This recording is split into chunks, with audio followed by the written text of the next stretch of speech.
Donc nous voilà partis pour notre excursion de la journée. Au départ de Châtel-de-Neuve, nous allons maintenant rouler vers Meillard, vers un petit hameau qui s'appelle Les Champs, où nous aurons là-bas quelques morceaux d'histoire à vous raconter.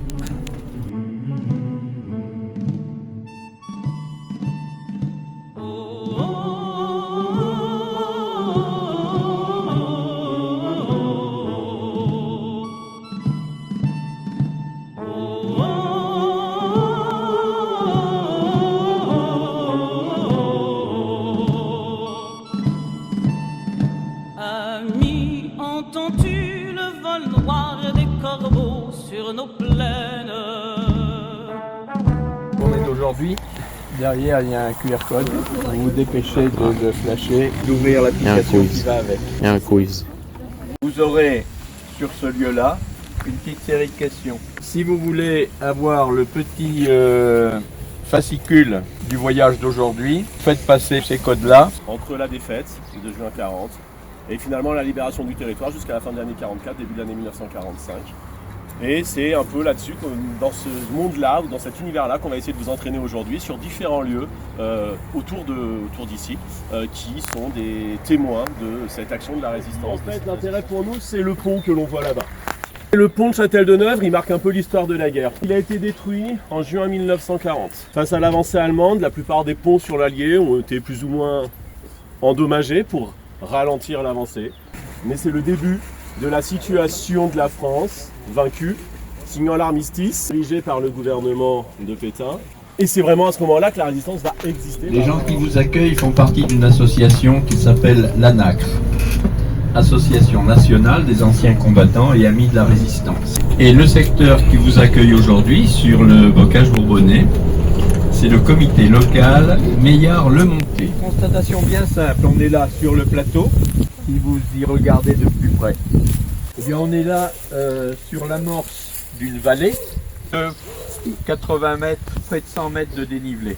On a à 1 km et demi d'ici, un lieu on ne peut plus discret au fond de la vallée du 12 Donc on est là dans une géographie intéressante pour qui a envie de se mettre à l'abri. Ce lieu-là fut choisi lorsqu'il a fallu installer des résistants dans ce premier camp, dans ce premier maquis. Au début de la guerre, la résistance, elle existe, elle est discrète, elle est surtout difficile à organiser. On a donc dans ce département et dans plusieurs lieux en particulier, Montluçon pour ce qui nous intéresse, des foyers où la résistance va naître, je dirais, assez naturellement. Ok, une huitaine de jours après, elle est ramenée au champ. 71 ans après, je porte encore en moi la vision que j'ai eue en entrant dans sa chambre. Je revois son visage blafard, émacié, ses yeux profonds, ses cheveux ternes, son corps amaigri, son faible sourire en me reconnaissant, qui laisse apparaître des dents déchaussées. C'est une vision que je ne peux oublier. Je la revois aussi.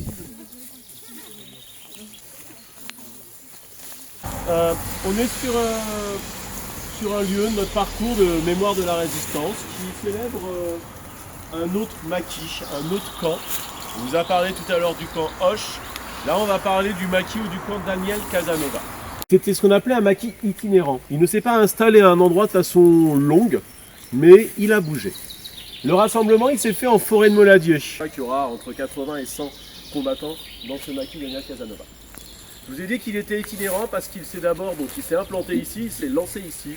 Mais ensuite, il va parcourir un peu le territoire. Il va passer quelques temps à Meillard, où on était tout à l'heure.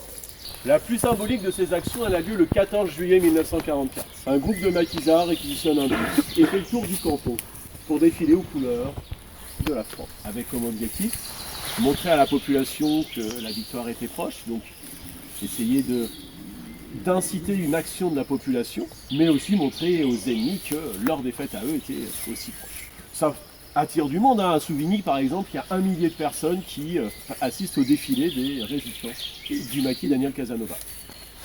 Vous doutez bien que si ça attire du monde, ça attire pas que des partisans de la résistance. C'était le 14 juillet. Le 16 juillet, alors qu'ils étaient dans les bois de Renaudière, ils étaient à Renaudière à ce moment-là. Hein. Oui. Le 16 juillet, le camp est attaqué.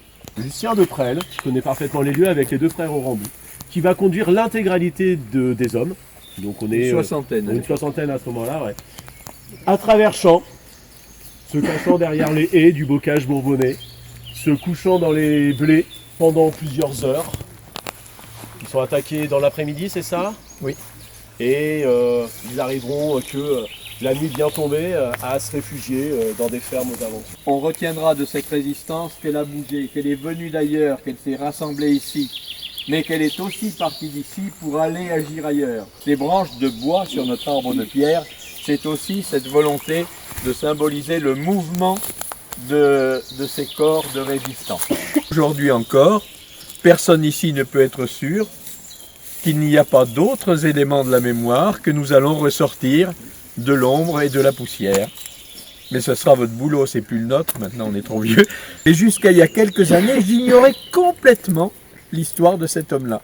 Et il a fallu cette réflexion de cette copine, et je dis attends, ça fait partie de l'histoire, ça, on va rétablir ce manque-là. Et c'est donc seulement depuis quelques années qu'on a intégré l'histoire d'André Fernand.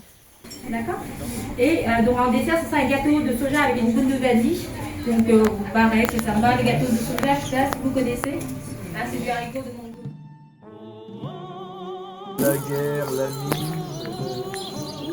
Temps de la mine, début du 20e, lorsque c'était florissant à Noyant, on avait là de la mine et des mineurs, et donc ces corons, petites maisons alignées, où les mineurs étaient rangés. 1943, j'ai dit, ça s'arrête. Et puis alors l'autre arrivée, la guerre d'Indochine, qui après la Seconde Guerre mondiale et jusque dans les années, milieu des années 50. Là, c'est bien plus haut. Vous vous souvenez, tout à l'heure, le Coroche, ils étaient allés se mettre 100 mètres de fond d'un là où trou. on était. Hein. Donc vraiment dans un creux. Là, au contraire, on domine. Là, le but, il était plus de se cacher. On était à l'été 44, on était dans une autre logique.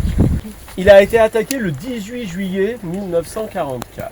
Quand on vous a parlé du camp Casanova, on avait dit qu'ils avaient été attaqués une première fois le 16 juillet à Renaudière et une deuxième fois le 18 juillet à Besson dans les bois du château de Bost. C'est à peu près 1 millier de GMR et de miliciens qui vont attaquer la ferme. Alors dans cette ferme, il vit toujours la famille Lafay et les maquisards, prévenus qu'ils avaient été repérés, il n'y en avait quasiment plus. Ils étaient encore 7 ou 8, j'ai toujours un doute, 7. Et dans les 7, il y avait notamment Jean Villade, dont Jean-Paul vous parlait. Et par chance, ils réussissent à tous s'enfuir.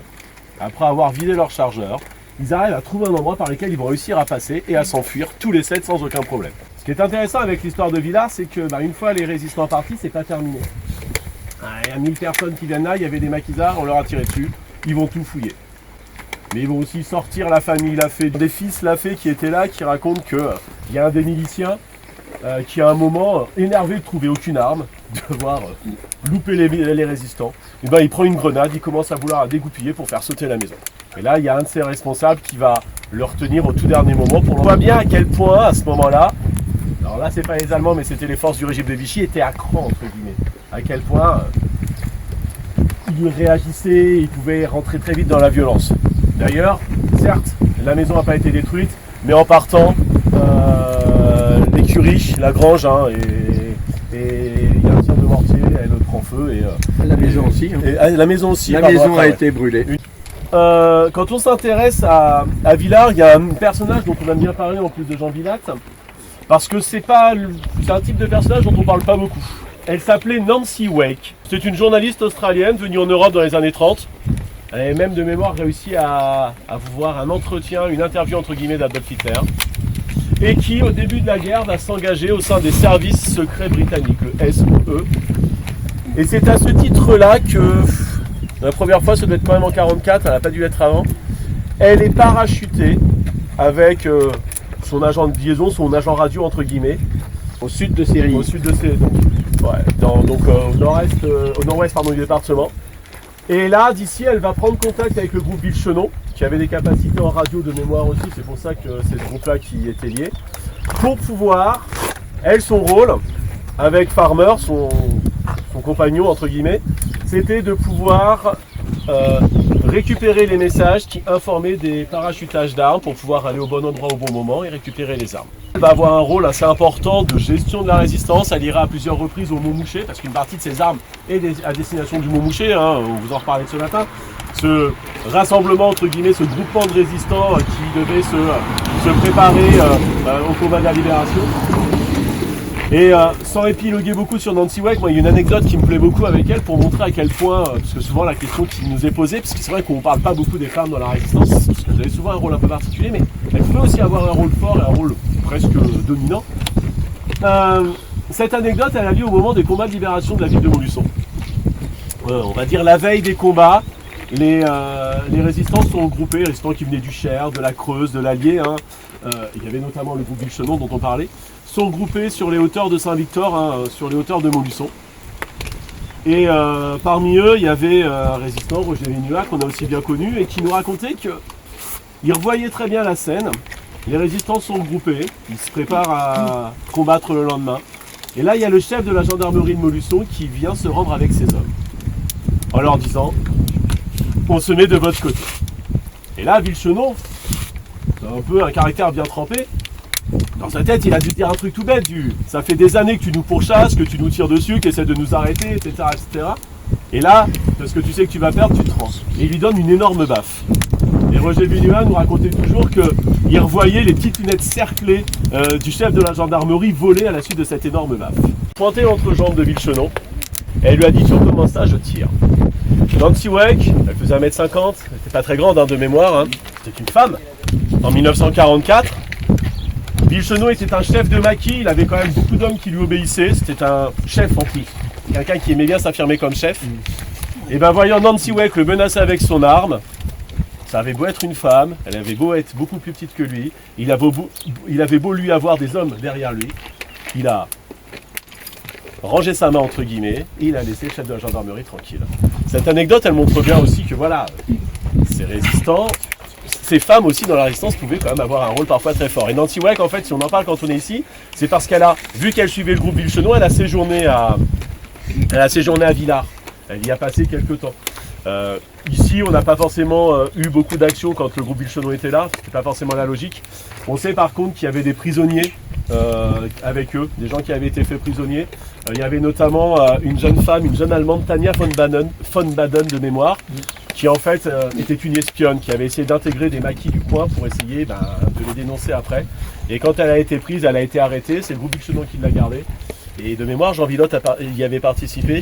Il a participé à son gardiennage et il a participé à son exécution. À son exécution en forêt quelques jours. Voilà, cette stèle a été érigée là, donc, à la mémoire de Louis Lanus, qui a été donc fusillé par les Allemands ici.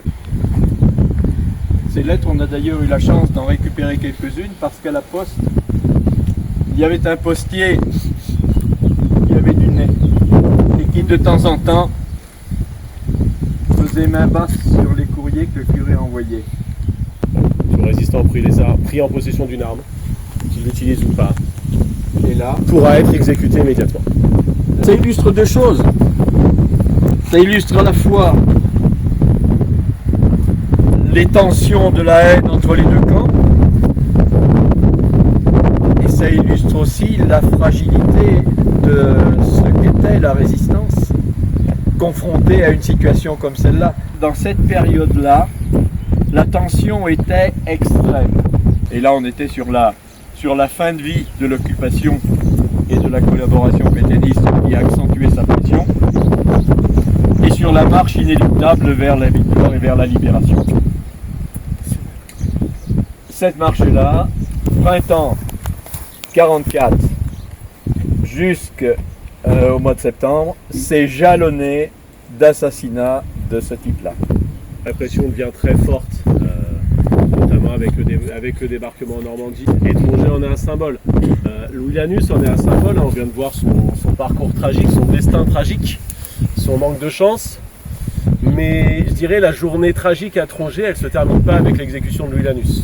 Il est exécuté, son corps est exposé ici, bien évidemment, comme alerte, comme témoin de ce qu'il arrive quand on est résistant. Et Daniel vous a expliqué que les Allemands étaient là parce qu'on leur avait dit qu'il y avait des résistants. Ils en ont trouvé un. Il y en a forcément. Donc, la mission que vont se donner les Allemands, ça va être d'aller là où il y a des maisons et d'aller essayer de voir si on ne peut pas trouver d'autres armes qui prouveraient qu'il y a des maisons.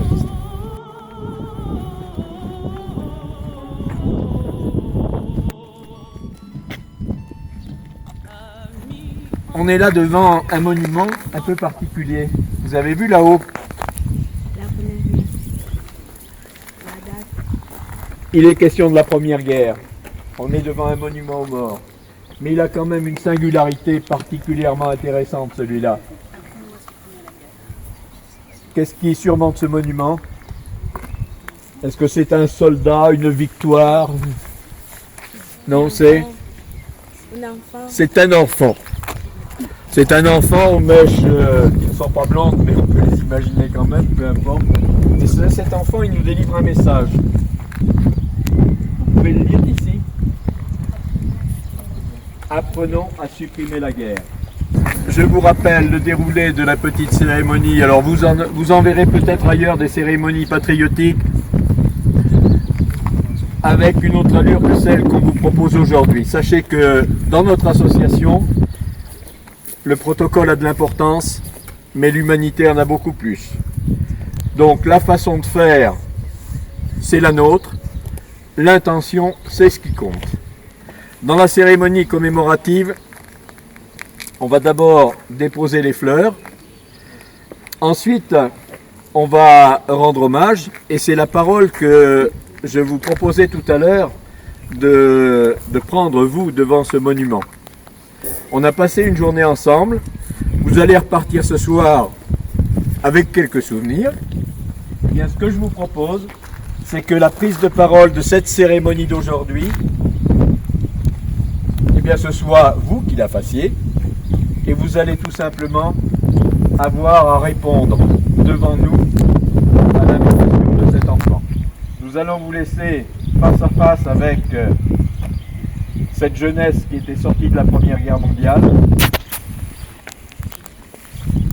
Et je vous demanderai d'y délivrer tout simplement votre message, à la fois à l'enfant, mais aussi à l'humanité que vous avez envie de vivre maintenant.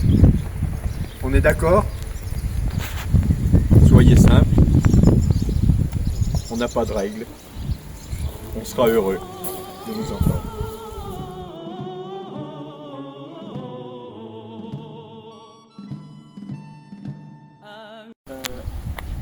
Apprendre à supprimer la guerre.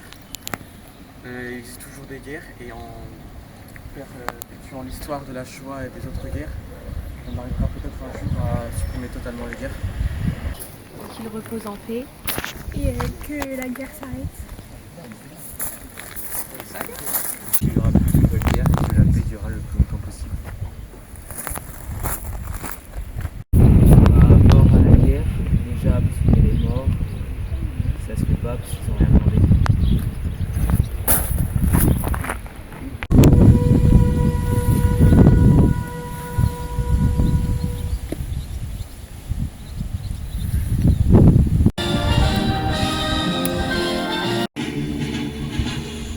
Amis, entendu le vol noir des corbeaux sur nos plaines. Amis, entendu les cris sourds du pays qu'on enchaîne. Oh, les partisans, riez, paysans, c'est la lame. Ce soir, l'ennemi